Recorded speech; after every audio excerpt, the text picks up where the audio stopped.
Despite being an only child, I never had a good relationship with my parents, and we haven't been close in years. At the first opportunity, I left home in search of peace, until one day I suddenly realized I missed them. However, reaching out in the normal sense wasn't really an option. I didn't remember either of their phone numbers, nor did I keep in contact with any of their friends or relatives. I had completely disappeared from the family, and I only knew one way back, by returning to my childhood home. The thought of it terrified me. They had to be retired after all these years. I had no idea if they could still afford the old house. Of course, I could only find out by going there. I put it off for months, just recently mustering the courage, using Father's Day as an excuse. A large part of me was genuinely hoping I wouldn't find them. But when I arrived, I could tell they were still there.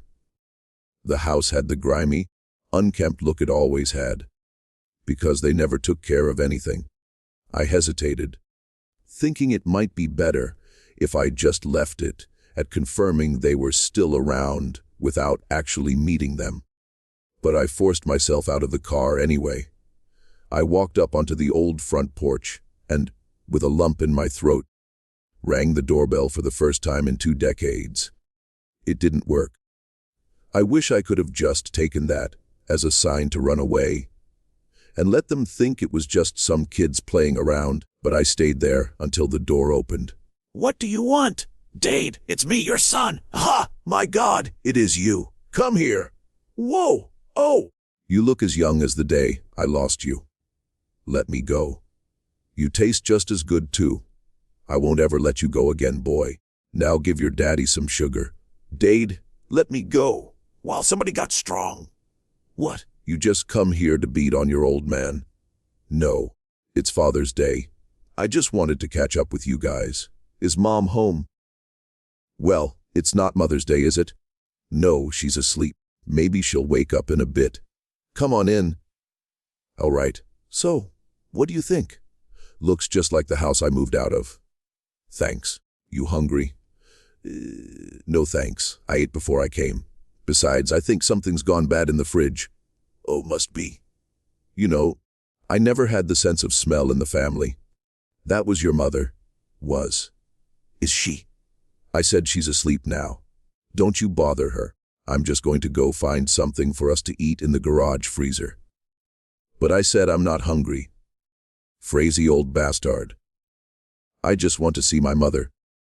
"No. Mom, are you in there?" Mommy, you idiot. I told you not to bother her. You come back here after all these years, and you still haven't learned how to listen to simple instructions. Let me go." "You little bastard. That hurt. Get back here and take your punishment, you brat."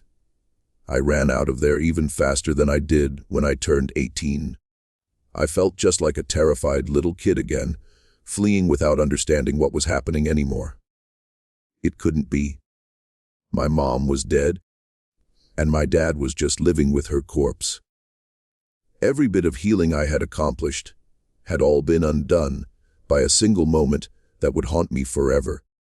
No matter how many terrible things I could say about my mother, I never wanted to see her like that.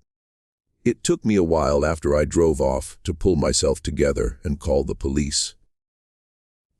Not like my dad would have time to dispose of the evidence or anything. They arrested him as soon as they arrived at the house and saw what I saw. Apparently, she had died over a month before I visited, potentially up to 3 months. They said it's difficult to tell when the decomposition is that far gone. My father never took her to get the medical care that could have saved her life. And after she died, he let her rot.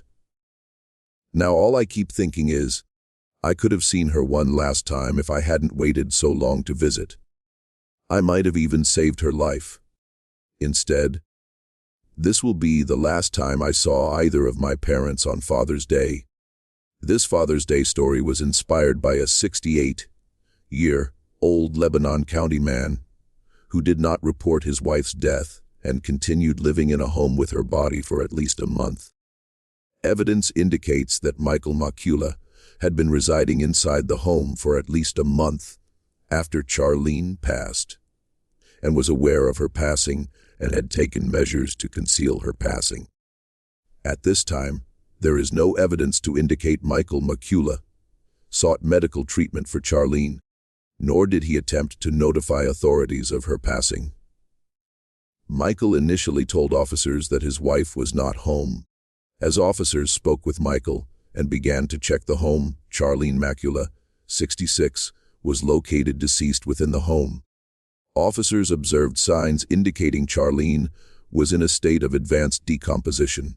Charging documents say Charlene's family members had made prior requests for well-being checks and said she suffered from mental health disorders. A neighbor who did not want to be identified said the new owners came to check on the property and asked nearby residents about the home. The neighbor said the new owners noticed a foul odor and called for a well-being check. Michael was charged accordingly. This is the most disturbing case I have ever been a part of. Nothing even comes close. A story 2. It was Father's Day.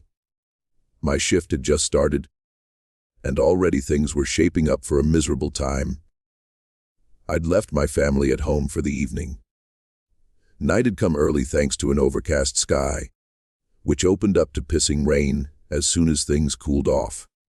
It should have stayed warm, but it wasn't. It was colder than made sense, and something about it told me things weren't right. Pretty soon I got the call. Double homicide in the trailer park. Apparently, some poor bastard tried to surprise his grandparents with a random visit and found them both dead. Far from an ideal time for any of us, I raced to the outskirts of town. More units would be on their way, but someone had to get out there and take control of the situation before the whole trailer park turned into a zoo. And I happened to be the closest. When I got there, a small crowd was already gathering outside the trailer in question. The onlookers said the man had been screaming about his grandparents being dead, but went silent a few minutes after they called the police. He hadn't come out, and they were too scared to check on him. I made my way past them and up to the trailer. The door was wide open, and though the rain was starting to soak through my uniform, I felt no desire to rush inside. What I walked into, well, I'd prefer to let my body cam footage speak for me. Here it goes. Chester County Sheriff. Jesus. Confirmed double homicide. Third individual unharmed. Sir, are these your grandparents? Do me a favor and turn around for me. All right, individual in shock. Sir, I need you to turn around. Why? Why would they do this? It's Father's Day. How could they kill them? My pop. My grand. They were all I had left. Why? I know, bud. I know it's a bad day, but you'll be all right. Let's get you out of here. Okay? Come on. When I found Gene, he appeared to be an absolute wreck. One of the worst cases of shock I'd ever witnessed. I led him away from the gruesome scene and let him sit in the back of my car. I didn't close the door on him, though, just wanted to keep him dry and away from prying eyes until an ambulance arrived to give him a checkup. Once they cleared him, we took a statement. Everything he said made it seem like he was genuinely distraught, having just found his grandparents brutally murdered. Nothing about him that night told any of us that things were different. We believed every word he said. Then we let him go. Months later, however, evidence started to stack up, and the evidence told us we'd made a mistake. The autopsy, the forensics collected at the scene, and the collection of witness statements we gathered across the county were making Gene's alibi flimsier and flimsier. With no other suspects but him, it was time to bring Gene into the station for further questioning. Since I got the closest to him, I was the one who brought him in. I found him living in a house much nicer than his grandparents' trailer, with a brand new blue Mustang parked out front. These were hardly the purchases of a grieving man. There was a smile on his face, too. He couldn't get rid of it. Not even when we sat him down in the interrogation room. He was just as mentally unstable as when I first saw him, but now in a completely different way. The sinking feeling in my gut told me I had been duped. So I did not hold back. I told Jean we had him dead to rights. Laid out every single way I knew he was lying to me. It took several brutal hours of one-on-one interrogation, but I finally got him to crack. You're right. I did it. I killed them. It broke my heart, but I blew Pop's brains out. Then I pumped Grand full of lead. Jesus Christ. Why? If you love them so much, why the hell did you kill them? Why does anyone do anything? For their money. Thanks to them. I had the best Father's Day ever. Once you've looked into the eyes of a person and realized they are completely and truly broken, with no hope of ever being saved on this earth, you never forget that feeling. Every single Father's Day for the rest of my life, no matter what my kids do for me, I'll always be thinking about that psycho. Jean Alexander Scott executed his grandfather in a plot for money, then turned the gun on his great-grandmother in a pair of killings on Father's Day in 2020. Jean Rogers, 61, and Billy Rogers, 78, were found taken out in their home. More than a year later, police arrested Scott at an army base in Germany where he was stationed. He joined the army after the deaths. Scott, a 26-year-old from Colombia who was in the Marines before the killings, pleaded not guilty. He has not been convicted of any crime in the case and has been jailed without bail pending trial. Scott created a phony alibi and used others to explain his whereabouts after plotting the execution of his grandfather for weeks. Billy Rogers was killed, so there was no witness. Scott was ultimately sentenced to 60 years in prison, where prosecutors said the motive was greed. Story 3. If I try, I can remember a better time when it was just me and Mom. She said she was always looking for someone to be my dad. I was too young to understand that I already had a father.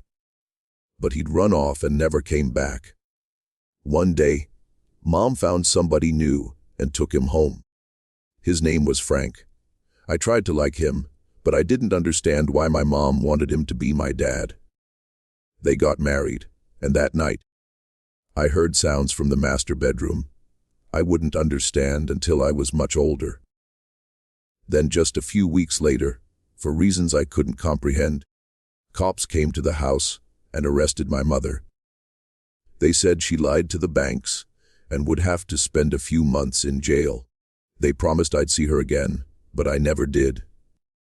As soon as she was taken away, Frank turned into a monster. He beat me senseless and said it was my fault that Mom would never come home, and that as punishment, I would have to do whatever he said. I couldn't have imagined that would mean being taken away from everything I had ever known. Frank packed up his truck and threw me in the back seat. We drove for hours through the night before stopping in a random town I had never heard of. He said we'd be living there and that I had to forget my old name. Now he said my name was Sharon. Frank, who I now fully saw as my father, enrolled me in school. That was my life for a long time. I always knew in the back of my head that I was living a lie, but it was easier to just go along with what my father told me was the truth. My name was Sharon. I never had a mother, and Frank was my father. I graduated top of my class and earned a full scholarship for aerospace engineering, but sadly, I never got to use it. Frank uprooted us again. I wanted to fight against it. Fight to stay in the life I had built. But it was like I was programmed to do whatever my father said, except this time, it wasn't his plan to remain my father in a new town under new names. Frank and I were married.